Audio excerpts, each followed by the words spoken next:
Hello, everyone, and welcome back to this year's conference. I hope you enjoyed your short break. I want to welcome you to the Concurrent Session 1.2, which is going to be speaking about building up digital citizenship and media and information literacy. We've heard a lot so far about some of the principles underpinning media and information literacy in the digital age, the challenges it presents, the opportunities it presents. And I think now we are going to get a chance to get a sense of what digital citizenship can really look like and what it means to people through some of our brilliant speakers who are about to join us. In this session, we have Cecilia Barbieri, who's the Chief of Section for Global Citizenship and Peace Education at the Division for Peace and Sustainable Development and the Education Sector at UNESCO. Cecilia will be leaving us after she presents. She's very busy. So unfortunately, we will not be able to field any questions to Cecilia after her, but I'm sure we will still get a lot of value out of her presentation. We are also joined by Josephat Chio, who is the Acting Director of the Millie Trust in Namibia. And I'm from Southern Africa too, so I'm very excited to hear about what's been happening on the ground there. And we're also joined by Bushra Abadi, who's the social innovator and the co-founder of the Hyla Initiative. And these three speakers will each bring their unique perspectives and experience to this topic. We will start with the presentations, which will be 20 minutes each, and I ask the speakers to please try and stick to this. Everything has gone over today because there's so much to say on these topics, and I will give you a warning if you are getting close to your time. And then we encourage the audiences to please, as our speakers are speaking, any thoughts that come to mind, any questions you may have, please put your questions and comments into the chat box, which you can use throughout the sessions, and we will then address those after the presentations. And then I will also moderate a discussion afterwards as issues come up. But I do encourage audiences to please to be involved, to ask your questions. It's a unique opportunity to really get some insight from people with real experience in these areas. So we will start with Cecilia's presentation.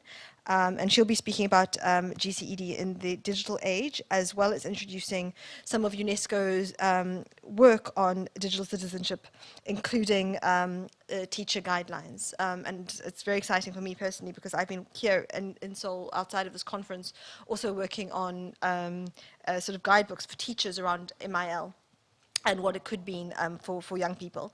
So I think with no further ado, I think we're going to go straight to Cecilia as we can. Cecilia, are you ready for us? Yes, thank you very much. Can you hear me? Okay, perfectly well. Thank you. Okay, thank you very much. And good morning, good afternoon, or good evening, wherever you are. And I'm very pleased actually to have the opportunity to join you in this session. And I sincerely apologize because I cannot stay longer. But any question, in case you can take it, and I will respond later to whoever will share it with us. So, you know, this is a very, I would say, timely and important and essential topic, the topic of global citizenship education in a digital age. So, and, you know, let me start by considering that while the world's technology advanced and made it possible, for example, for, you know, fora such as this one we are today to take place, we also can see inadvertent consequences that have led to an increase in hate speech, in a rise in disinformation, polarization of online society, a creation of echo chambers for like-minded individual. And just to, you know, just to give the sense of the situation, just in the United Kingdom of Great Britain, Northern Ireland, and the US alone, its speech had risen by 20% since the outbreak of COVID-19, of the pandemic.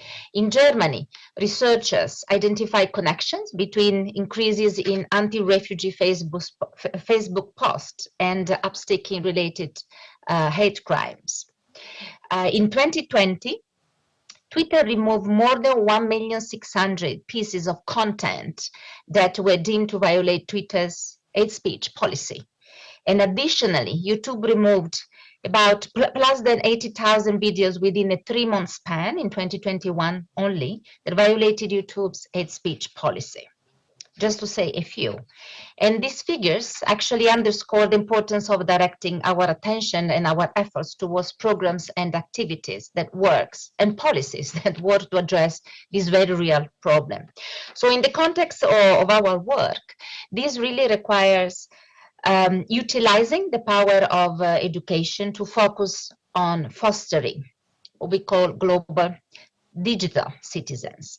And digital citizenship refers actually to the ability of individuals, of all of us, to first of all find, to access, to use, and to create information effectively, to engage with other users and with content in an active, in a critical, in a sensitive, and in an ethical manner. It requires to navigate the online and ICT environment safely and responsibly, and it requires to be aware of one's own rights and of others' rights. So one of the building blocks to create digital citizens is media information literacy. I think we already heard some session earlier focusing on that. We know MIL focuses on the essential competencies, essential knowledge, and essential skills and essential attitudes that allow citizens to engage with the content online and offline as well effectively.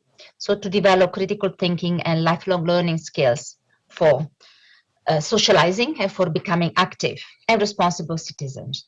And in order for individuals to obtain the values and the abilities to contribute to what we consider a more just and inclusive world, both online and offline, is necessary for them to understand their important role as digital citizens. This will allow them to obtain awareness and to obtain intelligence, to be proactive in society while protecting themselves and others also from negative consequences. And just to mention a little bit what the work that UNESCO has been undertaking more recently, I would say, in order to raise awareness also of the darker components of the digital world by creating, we say, programs, initiatives, and guidelines that can equip educators and learners with the tools that are necessary to be prepared and be able to adapt and to respond, to react to various situations. So you can just see, I think, on the screen a few of the highlights I will just bring us through. And let me start with something that for us is a normative instrument, and that is, they say, the basis for a lot of the work that UNESCO and the countries actually can do to address the issue of digital citizenship. We are currently working on the revision of a recommendation that was adopted in 1974, and this is a recommendation that concerns education for international understanding, cooperation and peace, and education relating to human rights and fundamental freedoms. It's a long title, very rich and very dense in content. And the purpose of this revision is actually to ensure that this recommendation, that is still such a landmark instrument, but after so many years, it is relevant and is responding to the current issues of our time, to have it more interdisciplinary, to have it as an holistic approach to learning, and to ensure that it addresses all levels and all forms of education, so formal, non-formal, and informal. And this recommendation, as recall 74, we didn't have all the digital environment that we are living in right now. At the time, it was more media, TV and radio. But with this revision, the recommendation also encourage digital skills that empower learners to critically evaluate, to ethically produce, to responsibly disseminate information, and to have the ability to recognize and respond to disinformation and online harmful content, in order to ensure universal and diversified access to information, to materials, and to resources. Then we had a recent paper produced to inform exactly the issue of digital learning when it comes to the revision of the recommendation. And some of the key highlights in this reflection that we produce is that if students are to actively and responsibly engage in digital communities and in movements that seek to address global challenges, it is necessary to integrate digital literacy and global citizenship abilities and capacities, or capabilities, I would say.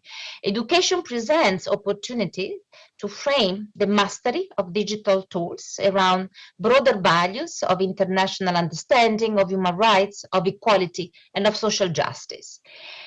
And the second point that I would like to highlight is that digital literacy entails appropriate uses of what are digital tools, digital communication, digital identities, digital rights, digital health, and digital safety and security. And finally, that these digital capacities need to be complemented by the cognitive, social-emotional, and behavioral dimensions of global citizenship education. To move on, we also have recently published a report for teachers on addressing conspiracy theories through education, which is an area linking the two, which is quite new in terms also of studying and understanding how to address these type of issues.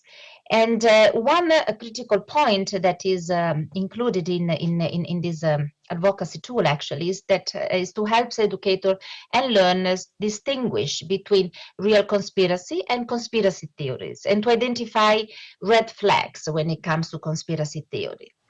And a second point is the importance of providing practical advice through this tool for when and how to have conversations with learners who believe in conspiracy theory. I think educators are now facing that, and they really, I think, often can be not prepared themselves to respond to that. And finally, the purpose is to help teachers create classrooms that are conducive to respectful dialogue, to open discussion, and to critical thinking. And this links actually to the broader work that we are undertaking with a lot of partners and with countries on addressing hate speech through education. We had a global ministerial meeting. Ministers of education were gathered last year to look at this issue and on the role of education. What does it mean for education to address actually hate speech?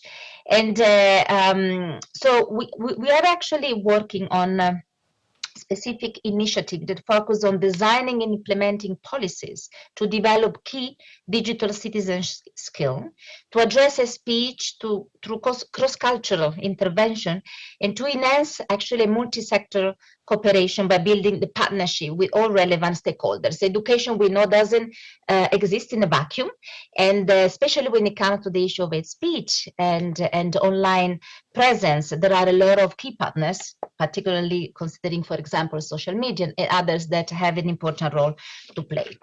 I believe you have already heard by a colleague earlier on a recently published media information literacy curriculum for teachers that looks in particularly and address the intricate nature of media and information literacy and how teachers can be empowered to include it in their classroom learning. And I believe also Joseph later will also look at this issue.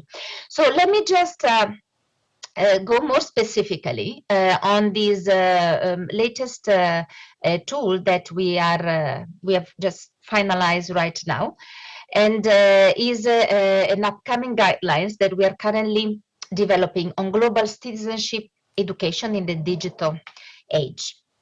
And this document actually takes into consideration how children and young people have been growing in an era of digital transformation and the importance for them to understand the rights and the responsibility in the online world.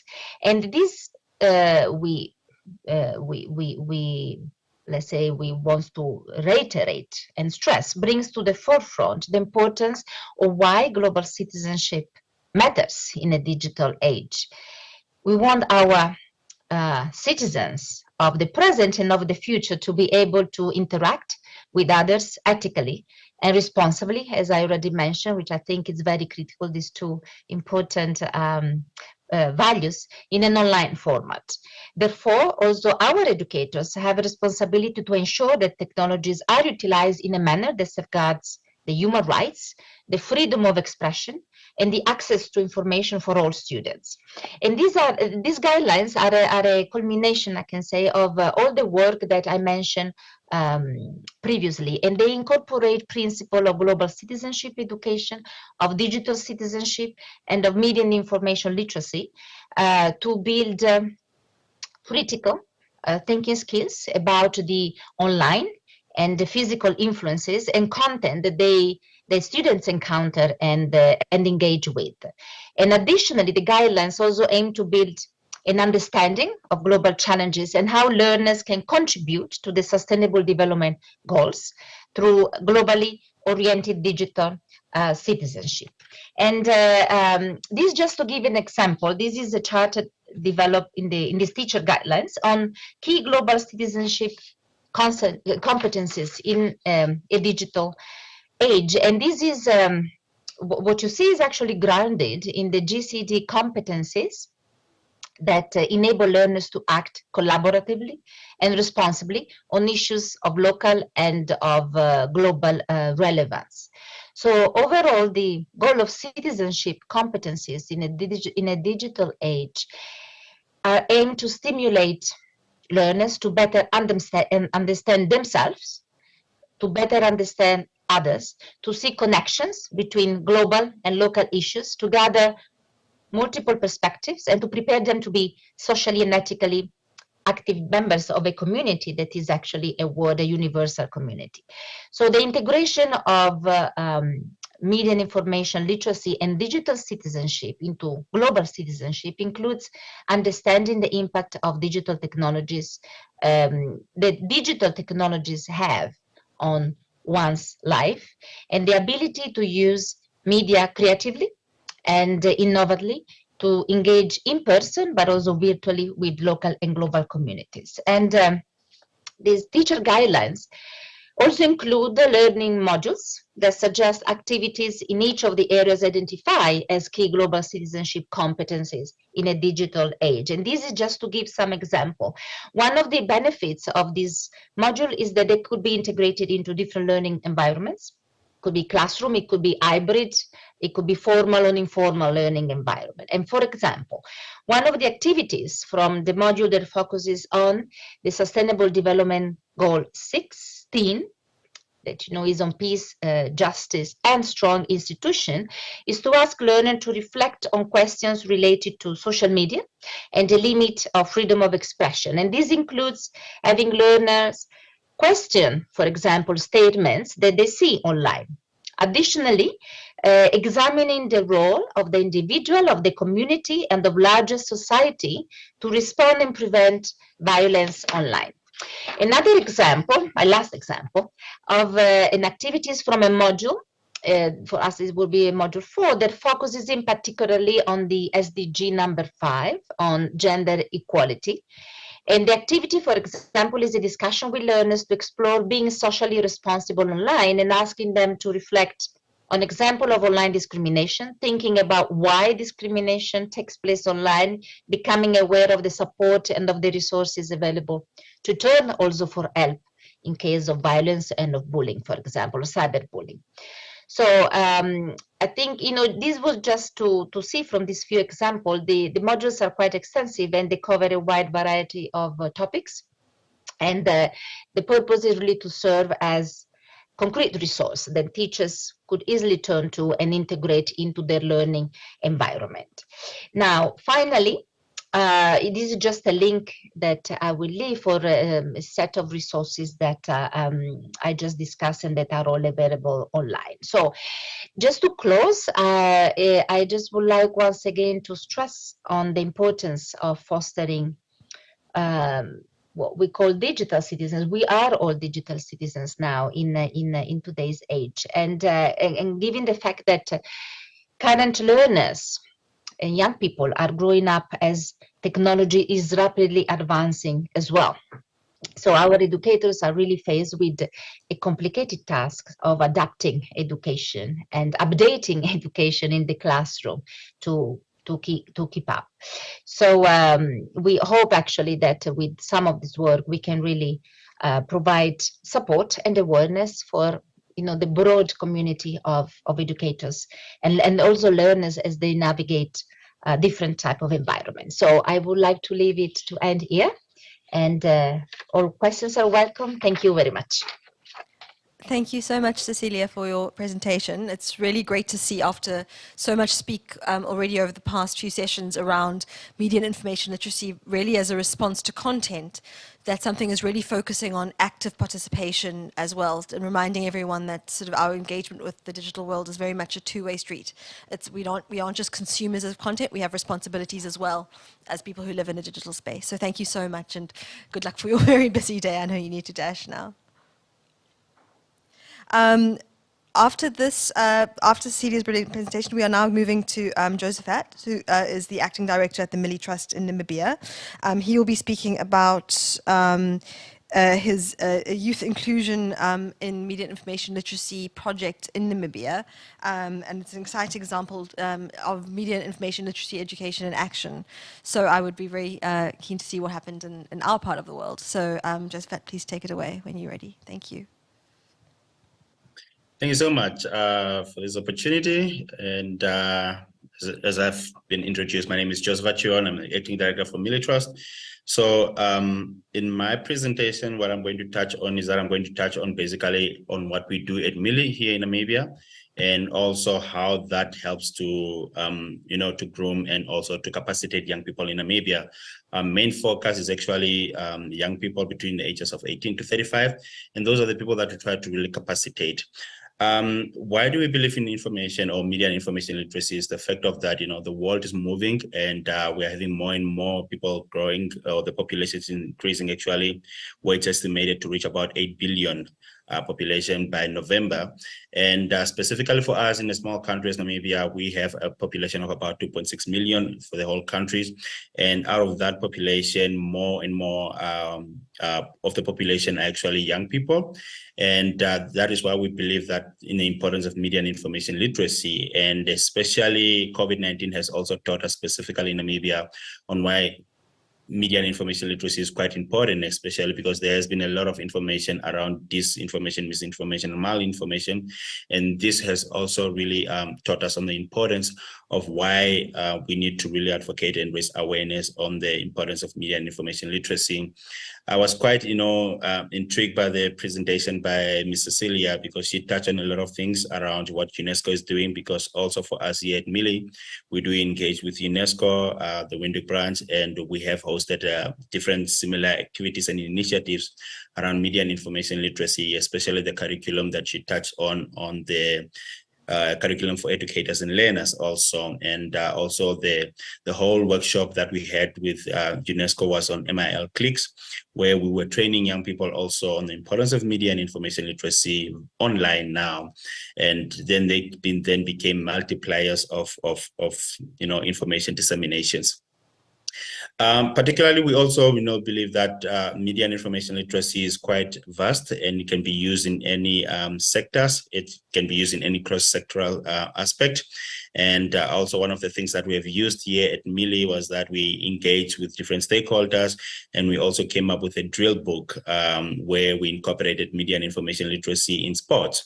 How do tennis players, know about media and information literacy? How do soccer players, know the importance of media and information literacy, but then incorporating it in their daily activities? So we incorporated games and energizers that led to topical discussions around media and information literacy. But then particularly, we also found out that, we will not be able to really make much of an impact if we do not really address the importance of media and information literacy, especially in the education curriculum. And that is why we have now also worked on incorporating media and information literacy by educating the educators or the teachers through our National Institution for Education Development, so that then these components will also be incorporated in the school curriculum as well as also the school syllabus. But then the approach that we also touched on in my presentation here was that, you know, it's quite crucial and it's quite important that we try to address this as a holistic approach, or in a holistic approach, in terms of not working in silos. And against that, in our country or in Namibia, we have been actually engaging with different institutions and stakeholders, such as the Deutsche Welle Academy, as well as also our government ministry, because this is one of the ways that we have been tackling the information around media and information literacy in Namibia, and also try to make sure that we are not working in silos, but that we are creating an impact to our beneficiaries, and that we're also creating an impact to the stakeholders that are there. Because if you're not creating impact, then you are not really doing much of an effort. Because of my limited time, so I'll just be touching bits and bits on some of my presentation here, and then leave more floor for question and answers. So at Millie, one of the most, our approach is that, you know, we believe in learning by experience, and also because of our young people that we work with. And then we also believe in peer-to-peer learning, because we believe that, you know, we are not all experts, and we also classify ourselves as facilitators, because we are there to facilitate discussion and engagement on media and information literacy, so that we learn together and also be able to learn from each other, and together we address the issues that we're trying to work around. But then how do we do this? You know, media and information literacy is quite broad. There are different elements around it. And for us, what we really try to do is that we incorporated different manuals and curriculums that really are youth-centered, and that addresses the issues around media and information literacy in the country. Because at Namibia, there has been actually a lot of you know, information overload, and also a lot of disinformation here and there. And then mostly, and what we've also found out was that, you know, most of this information are information that are also spread by our young people, you know, the people that we think, or that we believed, you know, that they are exposed to digital, they have all the smartphone, they have, you know, internet accessibilities and all of this. But then why do we spread misinformation, or why do we spread fake news and all of that? So in our manuals, we have both the manuals that we call the traditional manuals, where we train them on, you know, the basic media literacy. And then we also have the social media one, using the approach also more or less a little bit like what Ms. Cecilia was talking about with UNESCO on access and analyze. But in Millie, we have what we call the 5 dimensions, and these are what we call the Accra. So it's not the capital city of Ghana, but it's Accra, which stands for, you know, access. Is that young people first need to access information, and then you need to analyze the information. You need to create now those information, or your own perception of what you found out from those information. And then most importantly, you need to reflect on this information before you act. So this is the approach that we try and use, and this is the approach that we use at Millie also to train and capacitate young people. And we have also tried and piloted this project in other 5 different countries also, which I'll touch on briefly around that. But then what has actually been very much practical and very much user-friendly for us was that we clustered this media and information literacy into 3 different components, or 3 different activities that we engage with our young people here. And that the first one is the summer school, which is a 10 days intensive training, where we invite young people from all over the world, I mean, not all over the world, sorry, but from all over Namibia, to come together and have an 10 days intensive training on media and information literacy in terms of media ethic. Why is it important? Why do young people need to do this? And then from these 10 days, you know, they then go back into their respective constituencies and regions, and they become multipliers through our projects that we call the youth projects. And this also tells you, or it teaches us a lot of different things that, you know, first of all is that you're not working in silos. Secondly is that you are capacitating young people on important information around media and information literacy. And thirdly is that you are creating a pool of multipliers who can then be able to go back into their respective regions and make sure that more and more young people are capacitated on media and information literacy. But then because this is not something that can be done in 3 days or in 10 days, so we also have another more certificate course where we now train the facilitators now to become trainers, and tackling or touching on different components or modules that we have them here. So as I've mentioned also in terms of like not working in silos, so we've also piloted the MILI Goes Africa or the MIL Goes Africa, where we reached 5 different countries, which is Burkina Faso, Ghana, Uganda, Ivory Coast, and Lesotho, to really try and see what are the synergies between the countries, how can we leverage on each other when it comes to media and information literacy, what are the policy issues around media and information literacy, what can we do together, as collective, as a continent, as a country, to really try and address the importance of media and information literacy. And this was also done over a pool of like 2 months, and we had about 12 trainers from our country who really went to these 5 different countries and capacitated about 80 participants in 2 languages, which is of course the Anglophone and the Francophone, because some of the countries are Francophone countries. So one of the most important things that we've also learned is that, we need to address the issues of media and information literacy as collective. And then we also needed to realize that, media and information literacy is cross-cultural. We need to understand it most importantly into our landscape.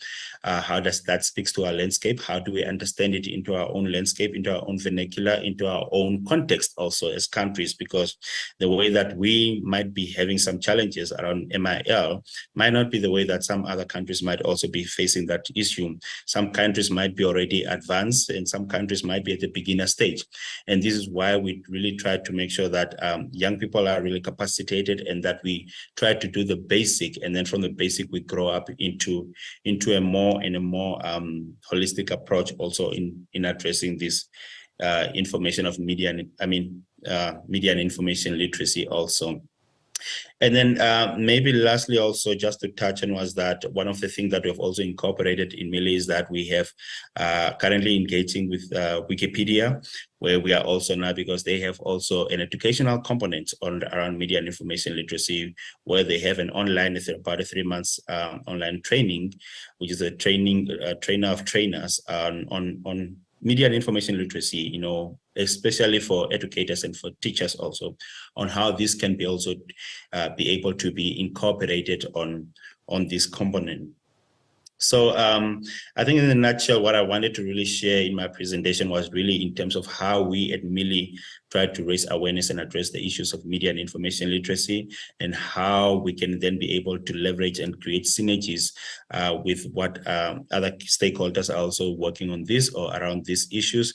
And then together, then we can also be able to address the matters moving forward. So I'm more than willing to engage further on any other questions or any other particular issues that the participant or the audience would like me to deliberate more on or engage more on. So with that, I thank you. Thank you so much, Josephat, for that. That's really fascinating to see young people really engaging with the sort of theory that we've been speaking about for the past few days. And I'm sure we'll have questions for you after the next presentation as well. So our next presenter is, Bushra Abadi, who's the social innovator and the co-founder of the Hyla Alliance. And Bushra will be speaking about the importance of narratives and intersectional, global, and international and intergenerational approaches to decolonizing the digital space. And again, that's also another topic which is very, as coming from the Global South, a super important take on these things that we've been speaking about theoretically so far. So I'm very much looking forward to your presentation, Bushra, when you're ready. Thank you so much for inviting me. I first want to begin by positioning myself. So I'm a first-generation Afghan Canadian, and I am currently joining you today from the treaty lands and territory of the Mississaugas of the Credit. I will just move to the next slide. For thousands of years, Indigenous peoples have inhabited and cared for this land. And in particular, I want to acknowledge the territory of the Anishinaabeg, the Huron-Wendat, the Haudenosaunee, and the Ojibwe Chippewa peoples, the land that is home to the Métis, and most recently, the territory of the Mississaugas of the Credit First Nation, who are direct descendants of the Mississaugas of the Credit. I'm grateful to have the opportunity to work and live on this land, and by doing so, give my respect to its first inhabitants. But perhaps more importantly, it is vital for me to move beyond land acknowledgements, which have in many cases and contexts become performative displays of solidarity with Indigenous communities in the absence of material and structural change and reparations. And I commit myself to implementing the truth and reconciliation calls to action within what we currently call Canada, and to center community and meaningful relationships in the ways I engage, partner, and coexist with both Indigenous and non-Indigenous peoples. And I encourage everyone joining us today to take time to learn about and meaningfully support movements for liberation, justice, and self-determination in each of your respective communities. So I'm going to start with framing this around stories. Much of my presentation is going to focus on power and narratives and the role of media in information literacy, as well as education and decolonizing digital spaces, which I find to be a critical key issue as we move forward collectively in the pursuit of peace and justice. So this story that I'm focusing in on is a story that is emerging in many contexts around the world, and there's this global converging crises that we're facing. So we've seen this with the COVID-19 pandemic, as well as other health crises, the climate crises that we're facing, increased displacement globally as a result of conflict and humanitarian and natural disasters, as well as political violence that various communities around the world are experiencing. And much of these crises, we're also finding that women and girls' bodies and persons have become a battleground for our collective struggle for justice in both digital and physical spaces. But oftentimes, when we talk about women and girls' struggles or the struggles of queer or gender and sexually diverse persons, it is not those people or those marginalized communities who are telling the story. So it's really critical for us to ask this question: who is telling the story, and who has access to these spaces, both digital and offline? And I think it's really key for us to be thinking about these things moving forward, because even when we consider the concepts of citizenship, what might seem to be something that is inclusive is in fact a barrier for various people, especially people who lack official citizenship in various contexts, including stateless, displaced, and precarious migrants. This is a really important consideration for us to make, because as we know, language is a very powerful tool in how we understand each other and how we frame our interactions and relationships with one another. So in the work that I do, to decolonize spaces, or to look at some of these issues through a critical lens and advance peace, justice, and the agency of systematically marginalized communities, I use this integrated approach, which combines global, intersectional, intergenerational ways of being, seeing, and relating. So when I talk about global, what I mean is not just geographically global, but also working across sectors, disciplines, and thinking about things through this holistic systems approach. Intersectionality, I'm going to just provide like a brief overview of this concept. It is really looking at the layers and complexity of inequality experienced by individuals and groups with multiple identities. And the term first emerged in 1989 when Kimberly Crenshaw, an African-American feminist legal scholar and civil rights activist, coined the term through some of the research that she had published. This is a theoretical framework used to understand how inequality can be experienced by an individual on the basis of their gender, race, religion, class, sexual orientation, nationality, citizenship status, disability, or age. And then on top of that, also including intergenerational. Within this context of the digital age in particular, we're seeing that there's increased divides in who is able to access these spaces and also govern these spaces. I think typically the narrative is that young people are digital natives, they've grown up in this environment, but they're often positioned as users of the technology instead of being seen as people who are also part of the governance of the technology and developing policies and holding people in positions of authority accountable for the decisions or that are made and the decisions that are not made on their behalf.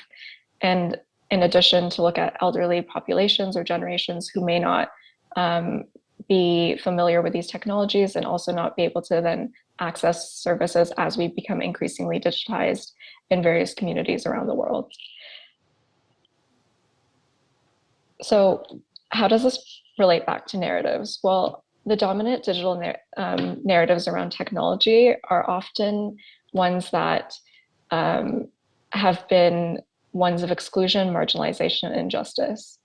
As I said, we frame certain groups of people as being consumers instead of being active participants or meaningful partners within these digital contexts.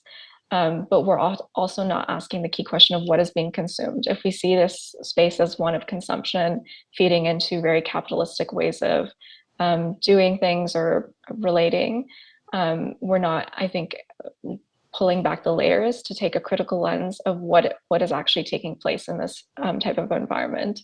And so the question of who or what is being consumed, we're seeing increased datafication, so the extraction of people's data and commodification of people's data without their consent, without their prior knowledge, and without being able to actually take an active role in being able to decline the use of their data, or have that data deleted or corrected, especially when it's being used to inform so much of their lives and their interactions and ability to access services, to access opportunities, and the ways that they're being treated by these automated systems, including emerging technologies such as artificial intelligence.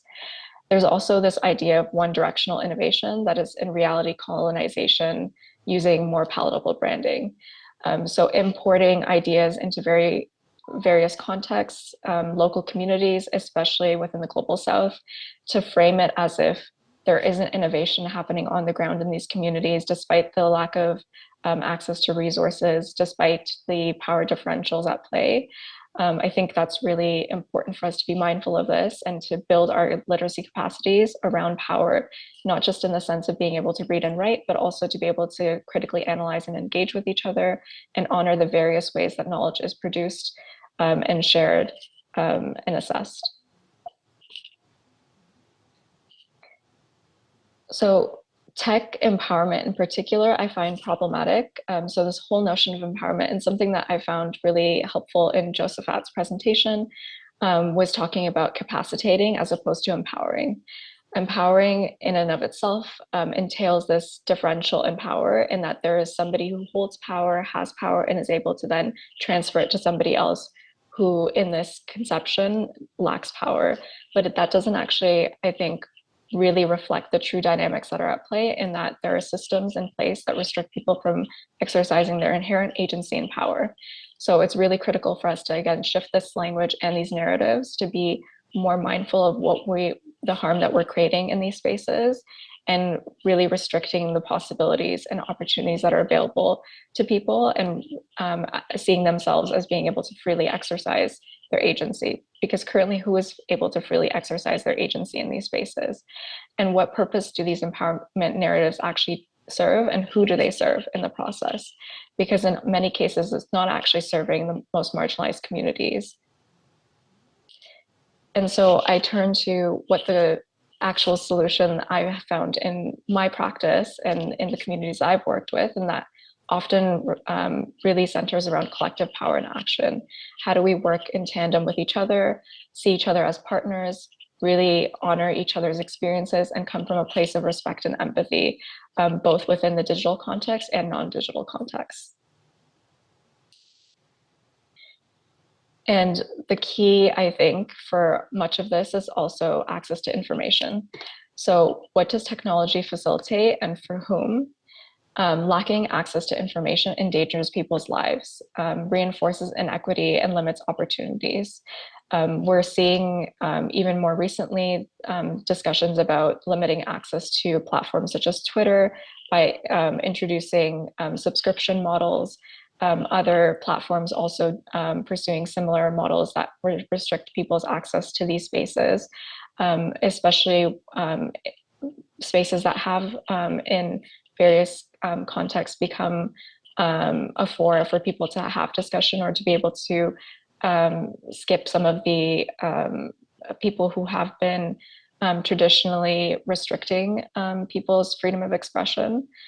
So really trying to overcome some of those existing barriers within systems to be able to speak truth to power, hold people accountable, to express ourselves creatively, and to have that restricted in various ways, whether it's through financial models of restriction or through legal or in some cases illegal models of restriction.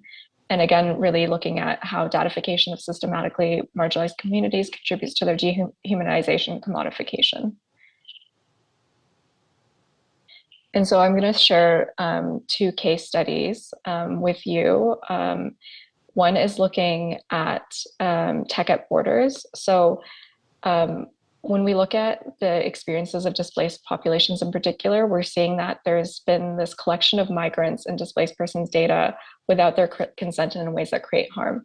So I think the notion of digital citizenship is often seen as one that moves beyond these borders that exist in geographical or physical spaces, but in fact, we're actually seeing that it's being reinforced in digital contexts.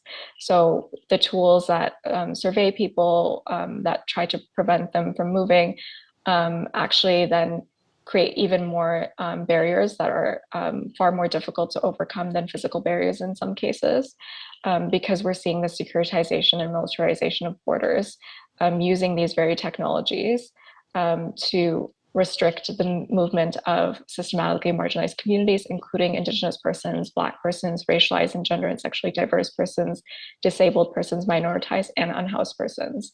And some of the tools that I'm referring to include drones, AI systems in immigration and asylum case determination, digital incarceration, surveillance technologies. And sometimes these very tools actually present themselves in different ways. So your social media activity, for example, can actually be used against you when you arrive at a border, where people, in particular border agents, can request access to this information. And through some of the ideas that you've shared or opinions that you've shared online can restrict your ability to enter a state, for example. In addition to this, we're also seeing how technology is being used within crisis contexts as well. So not just in movements within a nation state or across borders, but also the testing of these exploitive technologies on communities experiencing crisis, which may in and of itself be manufactured by these various systems and industries in the first place. So the particular example that I would like to highlight is the biometric surveillance system that was tested on the Afghan population by US and NATO military forces, as well as humanitarian and development actors, including UNHCR, and how those systems are now in the hands of the Taliban, who are targeting people who were affiliated with these various actors, international organizations, or military actors. And that information is being used against them either to restrict their movement, to endanger them through bodily harm or violence, or in some cases also lead to targeted killings. This is not a unique phenomenon. We've seen similar things with the sharing of Rohingya refugees biometric data with the Myanmar government, which has been targeting that particular population. We've seen how clean and green tech depends on exploiting exploitative resource extraction. So while we're being sold this grandiose idea that the climate crisis will be solved by the development of these technologies, we also need to critically think about how the very development of those technologies also may entail harms, especially in contexts where human rights violations occur with impunity and without accountability or recourse. And then again, social media platforms themselves facilitating amplifying disinformation, as we saw in the COVID-19 context, but also in sharing and amplifying racist rhetoric, fostering distrust and violence, and contributing to infodemics, genocide, and human rights violations.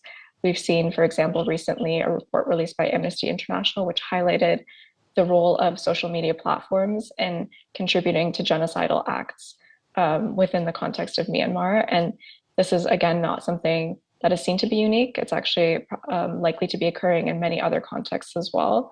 And there are people who are working on research, including myself, to really understand how this is taking place and how we can build more resilience and agency, both individually and collectively, to combat this. And so what do I recommend when we talk about decolonizing tech? It's not a one-size-fits-all solution. I think really, for me, what's important is supporting agency. So thinking about and addressing the systemic barriers, so identifying what those barriers are, instead of placing the responsibility on individuals, really understanding how certain systems have been built in place to prevent especially marginalized and targeted and excluded communities from being able to take part in governance, decision-making, policy-making, and have a say in how their lives will move forward. And I think in order to do that, we need to be moving beyond really problematic narratives around empowerment and unpack power dynamics. We can't talk about any of these issues without really unpacking the power dynamics that are at play. And in that, language really matters, whether we're talking about citizenship, whether we're talking about empowerment or disempowerment, or whether we're talking about who's telling stories. We need to be incorporating different pedagogies and philosophies that go beyond some of the what has been seen as the norm of Eurocentric, white supremacist rhetoric, and decolonize our conceptions of literacy, what leadership means, what knowledge means, and what power means. And then honor traditional and indigenous knowledges in that process, but not extract those knowledges. We need to be really fostering an environment that cares for these very people who hold this knowledge and be able to facilitate their transmission from generation to generation, which has been restricted because of colonial patriarchal and hierarchical systems that have been put into place. And finally, we need to be centering justice, peace, and equity in everything that we do. We need to be asking the critical question of who is visible in the spaces that we occupy, who is made to be invisible because it is intentional, and foster those meaningful relationships while tackling disinformation, information, and work together as partners and not see technology as the solution, but as an enabling tool to be able to advance peace and justice in meaningful ways. Thank you for listening to my presentation. I feel like I've gone over a little bit, but I'm happy to take questions. Thank you, Bushra. You're well within time. No worries. Okay, great. Thank you so much for that. That was really, really fascinating. I come from a rights background myself, and I used to work for Amnesty before this, and I was involved in some of that work that you mentioned, so that's really good to hear about. I'm going to ask straight away if you have any questions for each other based on your work, because I know that there are some overlaps between the two of you in terms of capacity building, in terms of context as well, and people using a digital space and existing in digital space, but in parts of the world that are often overlooked or not included in the main conversation. So I'm not sure, Josephat, if you've got any questions for Bushra or vice versa. Or else we will move to questions from the floor. We've got some questions from audiences that were listening in. I have a question for Josephat. If you don't have a question for me, I can start. Yes, you can go. Sure. So a question that I have is, when you're maybe more about how you're engaging in some of these spaces, what do you find to be some of the barriers as you're sharing some of these lessons learned from your own experiences? What are the barriers that you're experiencing in the work that you're doing, both from like a local perspective, but also in how maybe the global community is engaging with you and the initiatives that you're leading? Good question, actually. I think some of the barriers that we are currently facing locally now is in terms of, the policies and legislation in place. We don't have a lot of policies when it comes to the work that we need to do to address the issues of media and information literacy. Our access to information bill was just endorsed or passed recently, I think over a month ago or so. So that was not there in the place. We don't have the data protection laws in the country. We also don't have the cyber security strategies as a country. So some of these things are things that, all laws that needs to be in place, or that we want to be in place for us to be able to really also raise awareness on some of these issues. When it comes to the global, I think it's in terms of trying to find the right network and the right partners to engage with that aligns to the work that we do, so that then we don't work trying to reach different people's agenda, but that we are also trying to make sure that our agenda and our goals are also heard, and that we are not trying to play like who's the boss or who has more money than who and all of that. And then lastly, I think also at a global stage is in terms of synergies, really, trying to find synergies between the work that we do and how we can then be able to also make sure that what other people are doing that aligns and that speaks to our context is also then brought back to the Namibian context, so that together we can be able to empower the young people in my country. And I've got a question for you, Josephat, as well. I've also got a question for you, Bushra. You speak about media information literacy in Namibia, but then also taking it to other countries. And I think it would be really, really useful to get a sense of, you mentioned political disinformation around election times and things like that. I'd be interested to find out what the government's approach or the government's support or lack of support is like for the initiatives that you set up, or just media and information literacy sort of efforts more generally, and I suppose a little bit about what the information environment is like in Namibia and in the other countries that you've even taken this project to, because obviously that's a very important piece of background to put your project in context. Thank you. I was noting that down. When it comes to the local support, I think from the government-wise, they have been actually buying into the idea. Namibia, our youngest Deputy Minister of Information and Communication Technology, I think she's the youngest minister on the continent, and she has actually been very much supportive of the work that we're trying to do. And then also we have been engaging more with our UNESCO's office when it comes to media and information literacy, where they've actually really played a very important and crucial role around that. But then also when it comes to information sharing, as I've mentioned, the access to information was just recently passed. So that has actually been, one of the little bit of a loophole there, because we couldn't then sometimes get the information that we wanted, because, you didn't have a national document or a policy document that, can be able to justify why you need specific X, Y, and Z information. But that has been coming in place. But then I think maybe another one is more in terms of the data protection law that I've just mentioned now, that there's no data protection. So yes, we have an access to information, but when you share your information, when you share your data, how protected are you? How can you be able to make sure that you stand up and that you advocate or raise awareness of your data being implicated or being stolen or being used for something else that you don't want it to be used. So yeah, I think those 2 years. And a little bit about the information environment, like the state of information and freedom of information and things like that in Namibia? When it comes to, the state of freedom, I think we're trying to do quite okay. I mean, Namibia has actually been praised as being, the creme de la creme on the African continent when it comes to freedom of the press. And I think we are the second one on the continent also when it comes to the, freedom of expression and all of that. So it is actually there. And I think that also plays or has been playing one of the major role, because now on the paper wise or on the continent wise, we are being seen as having this in place, having that in place, abiding by the rules and the laws and all of that.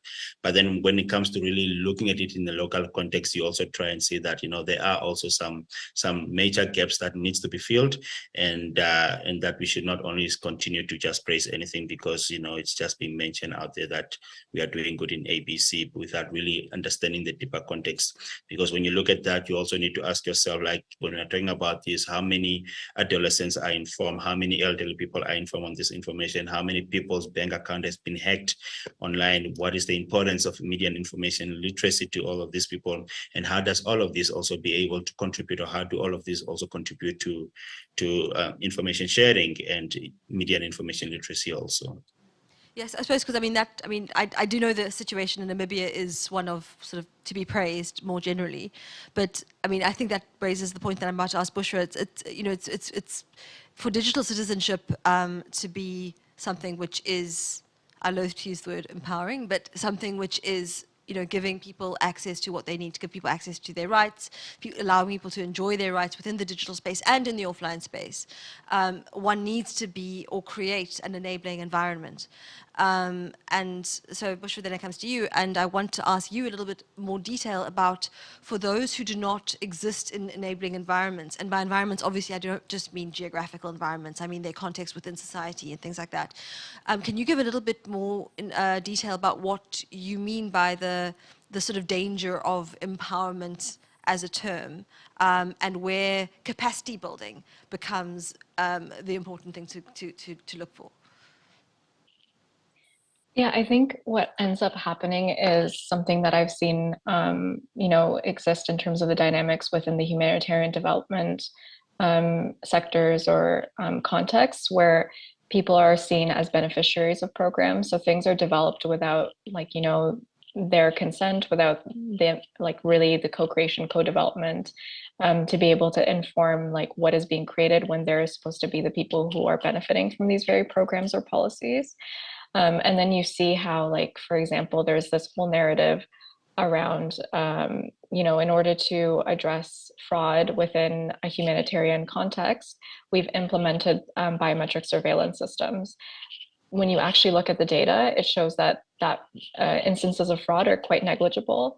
And in fact, there's actually being harm being created by the collection of this data on especially marginalized and vulnerable communities that have been made to be vulnerable because of those very systems that are in play. And they can't meaningfully refuse the use of those systems because they're used to be facilitate access to food, shelter, all of these things are being predicated on this. And it's not just something that happens within a refugee settlement context. It's also occurring within so-called developed contexts as well. I can give examples from the Canadian context where in order to access certain drug programs, which are the right of citizens or residents, you need to be using these online systems, but many people may not have access to, or there are language barriers and the forms that these tools are available in, and it's creating further harm for these very marginalized communities in the first place. And then there's somebody out there who's benefiting from that, whether it's authoritative regimes or corporations who are extracting that data and then reselling it. I think those dynamics are really creating further gaps in who's able to exercise their power and agency, and furthering inequality and injustice. And that, again, is being replicated in the digital environment. It's like the digital space sits on the scaffolding of the existing physical infrastructure or systems that we have in place.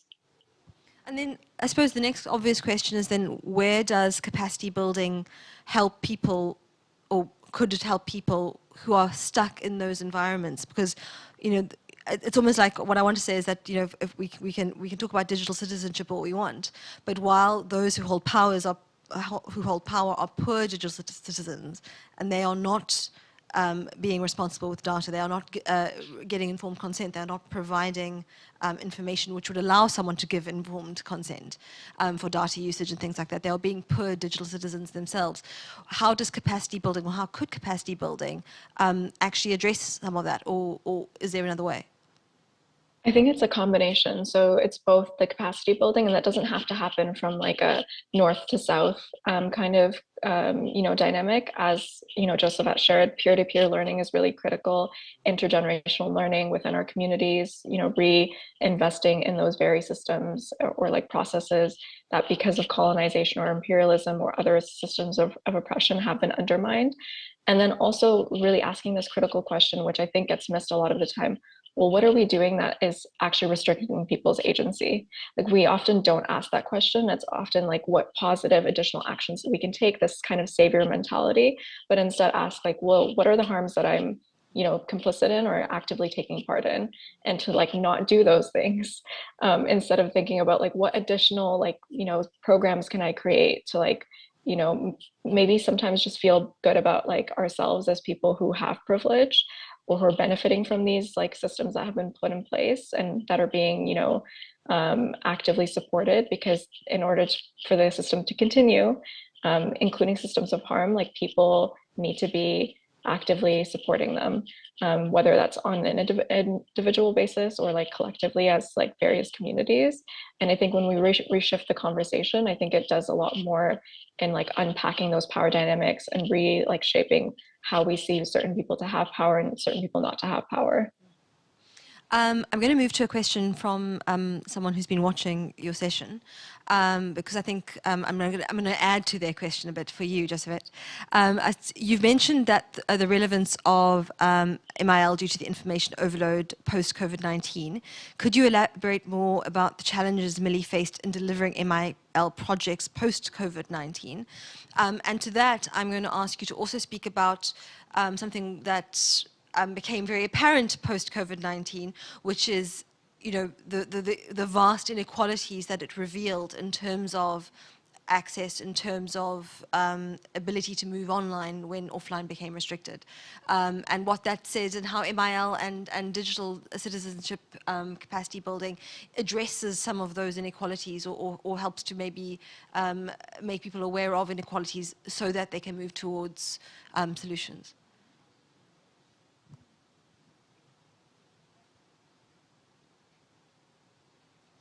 You're muted, Jasmine. Sorry. Yes. I think when it comes to COVID-19 and MIL, we actually saw a little bit of more challenges around that, in terms of how can we be able to capacitate, how can we be able to train our young people on media and information literacy in the country. And also around that, maybe just to move a step back, is that I also did a research around, COVID-19 and data protection in the country, where we found out that, a lot of data were being mismanaged or were being misused in the country. We also found that, a lot of misinformation and disinformation has also been taking place in the country, where violation was also taking place. And this also came as a huge challenge also into our education system, because a lot of learners couldn't really also attend online.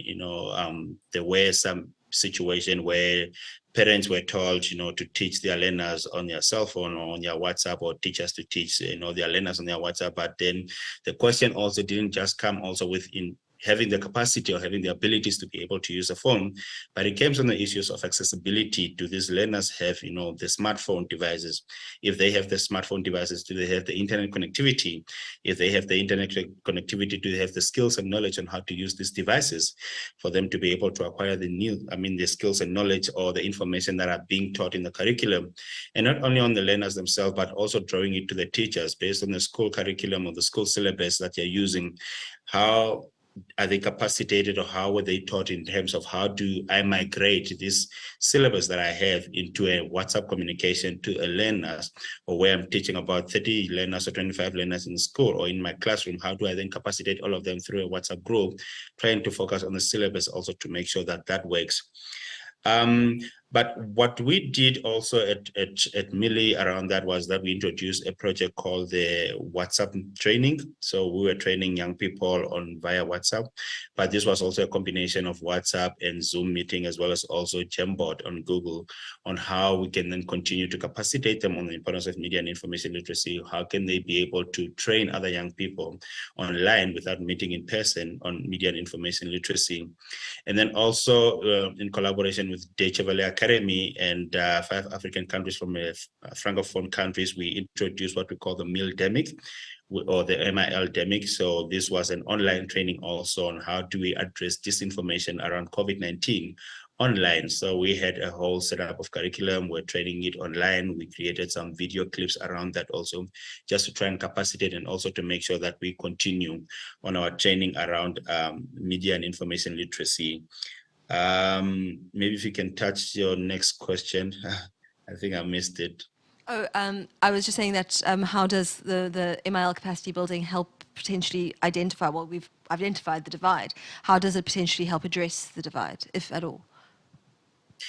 Yeah, I think it really does address, the divide, because as I've mentioned, also what we do with Millie is that, we do a peer-to-peer. And then with this peer-to-peer education is that we capacitate those that we have access to, we capacitate those young people that are able to grasp the information. And what we also try to do is that we try to recruit a whole diverse of different young people, be it from marginalized communities or young people who have a language barrier and so forth, so that we can then capacitate them, and then in return they go back to their respective region and be able to capacitate other young people in their vernacular language in the simplest terms and means that those young people can be able to understand in, and then in return, then we also try to make sure that these young people also capacitate their elders, so that then it does not just become young people, but that the elderly communities are also capacitated and that they understand the simplest terms. So we are not really, or we don't really educate them to be advanced at an advanced level, but just for them to have the basic of media and information literacy, just for them to be able to understand, how do I access this information? How do I analyze this information? How do I create my own messages and my own understanding around this information? And then how do I also reflect on this information? And that is where the whole components of misinformation, disinformation, and malinformation comes in, because now you are reflecting on the information that you're about to act on, to make sure that it's verifiable information, to make sure that it's information that you can be able to share to the next people, and then also to be able to make sure that these are information that I am consciously aware about, and I'm now able to act on this information, either to share them or not to share them. Thanks. Which actually leads on really well to the next question, which is for Bushra, which is, how does HYLA help those who are not digital natives or those that lack the access to technology? I would love to hear more about your experience in working with marginalized communities with limited access to digital technologies or information.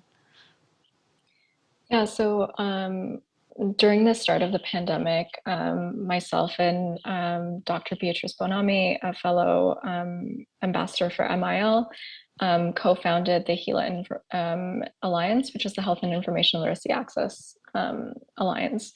And one of the key reasons that we did so was because information wasn't readily available in people's languages or in formats that they could access themselves. Most of the information on COVID-19 was available in, for example, like the official UN languages, but communities around the world who didn't necessarily speak those languages were already being impacted. And so what we did was partner with various communities to get the verified information translated. I created a library, a digital library, to be able to house over 112 languages, like content in those languages on COVID-19. But then moving beyond that, recognizing that some communities just don't have access to, the internet or digital tools. We also then looked at other technologies, because radio, for example, is a technology, distributing messages through there, creating information packages. My co-founder, for example, implemented an initiative in Brazil, and particularly in the Amazonia region, where she had partnered with existing civil society groups and indigenous communities so that they could create content themselves within their community context, and then accompany that verified information in like a physical format, like printed packages on sanitation protocols, things that were more localized to their context, in partnership with the communities, so they could access this information in a timely, localized, accessible manner. So it was about looking beyond that, and then also within our own local context. Like, it was this kind of train the trainer model in a way. Like, when you're looking at people who do have access, in my context, younger people were more readily able to access online content, but the elderly people in my family were not able to do so. And because we were distance, it was then became you call people to explain the situation to them, or you have to then even teach them on the phone how to use their smartphone devices if they had access to them, or if they were able to get access to them. And then also turning to resources like libraries. I think there was this whole narrative around libraries becoming obsolete, but they were actually one of the key spaces where people were able to access both digital and non-digital resources even during the pandemic, and they've been able to pivot themselves to be able to continue to support their respective communities and provide a space for people to come together, even if it was socially distanced, to be able to access verifiable information. That is the function of librarians, for example. That's a lot of my entry into this MIL space came at a young age from being able to engage with these people who had a really important impact in my life and the lives of other young people around me.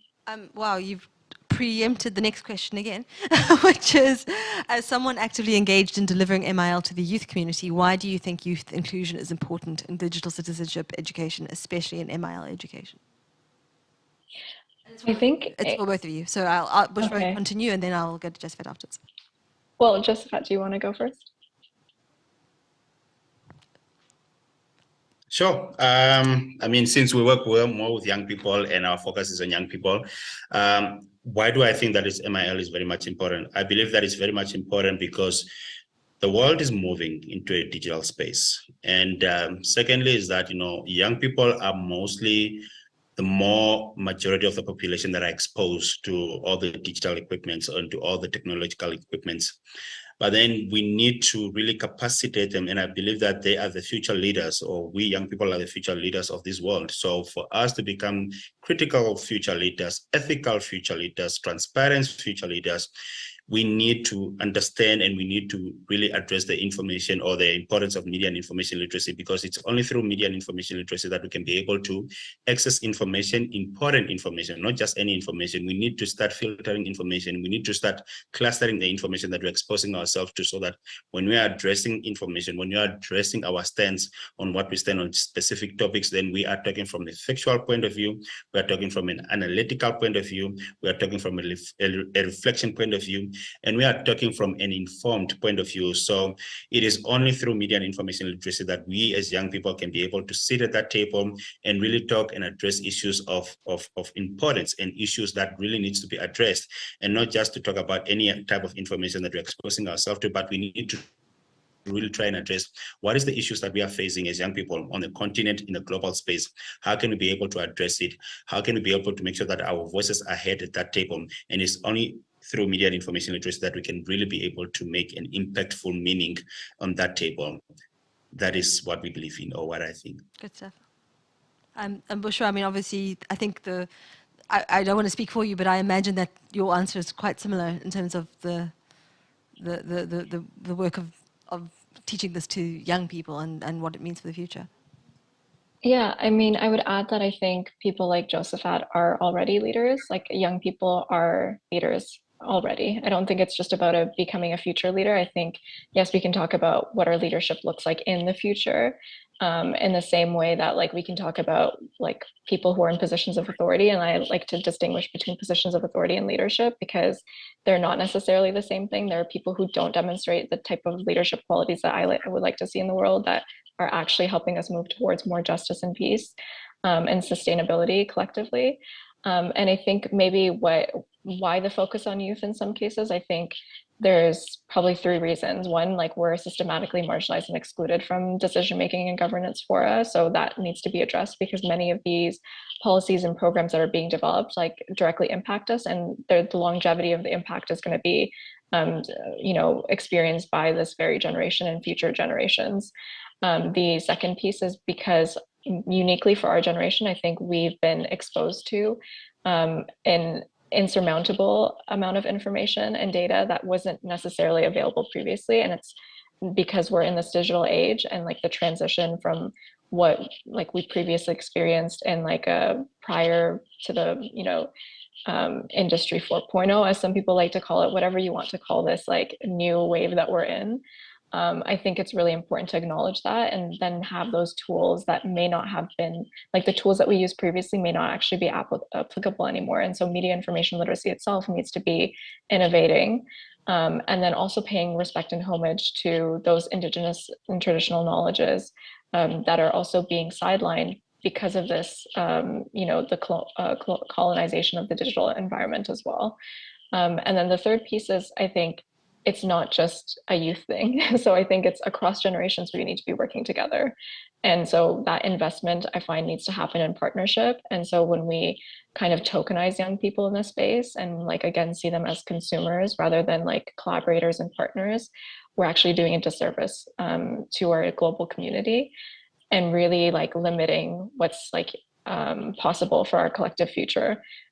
Something that I find problematic, for example, is young people are often invited to share their stories. We've seen this with like the climate, crisis or climate change movements. We've seen this around issues with like refugees and migrants, and who's selected to be like a spokesperson for those experiences or tokenized. But that is not met with the actual investment in resources.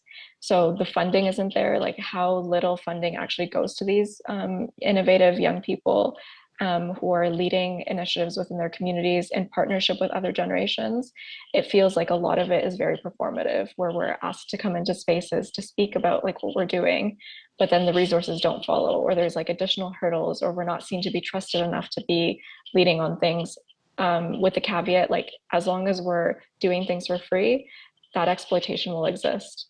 But as soon as like we maybe demand or like ask for that like equitable treatment and respect in terms of resources and space within like decision-making tables, to be co-creating, co-developing, and co-learning together, then there's all of these additional barriers that are put up for many of us. And I think that needs to be addressed intentionally. And then just to wrap up, I mean, a great question that people obviously are very engaged with your work. Someone wants to know what new collaborations or projects do you hope to attempt in the future as an extension of your ML work for both of you? I'll start with you, Josephat. All right. So, so for us, we've actually been engaging with different countries in the Southern Africa on MIL, and that is how we've been trying to really advance and make sure that we are taking MIL to the rest part of the world, and to also train and capacitate them in terms of our approach and how they can be able to do that. Luckily, last week, we also invited 5 different countries. That was Botswana, Zambia, South Africa, and Lesotho to Namibia to celebrate the Global MIL Week. And at that specific week, we actually launched what we call the MIL Content Hub. So it's an online platform that contains all the resources and all the tools that you can be able to use free of charge on MIL. So it has video content, it has audio contents, and there are also reading materials that you can be able to download and also use them for any other usage that you really want to use it also. So that is one of the future things that we've also created. And we also now are working with UNESCO also in Windhoek also to really also try and make sure that we are creating another initiative where we're trying to raise awareness on MIL using both television and radio. So this is the future that we are trying to direct to and to move into. Of course, the ideas are big, the initiatives are big, the goal is big, but the goal and everything depends on resources and capacity and all of that, which might never be enough. And Bushra? Yeah, so I like to take a systems approach with the work that I'm doing. So I anticipate I'll likely be doing this work at a level approach. And so continuing to work with various communities, even, finding ways to partner with Josephat and like the Millie Initiative, for example. Like for me, it's really important for us to be working collectively on these issues. I'm also conducting research through like my work with UNU eGov's department on, for example, issues around digital access and rights, and taking a critical lens on this so that we're really going beyond, I think, some of the problematic systems and dynamics that we have in place. And then in addition, really starting continuing some other initiatives beyond some of the stuff that I've done with Heal Alliance, including like in Gender Media, which is a platform I had launched a few years ago, but really getting back into gender mainstreaming within like narratives and contexts, especially when it comes to things that like for me are very personal. Like I am a child of refugees, first generation Afghan Canadian, and what's happening in Afghanistan is deeply troubling for me. Like girls have not had access to education for over 400 days now, and it's the only place in the world that they're not able to access education based on their gender. And so it's, to me, like one of the things that's a priority, like how do we change those dynamics?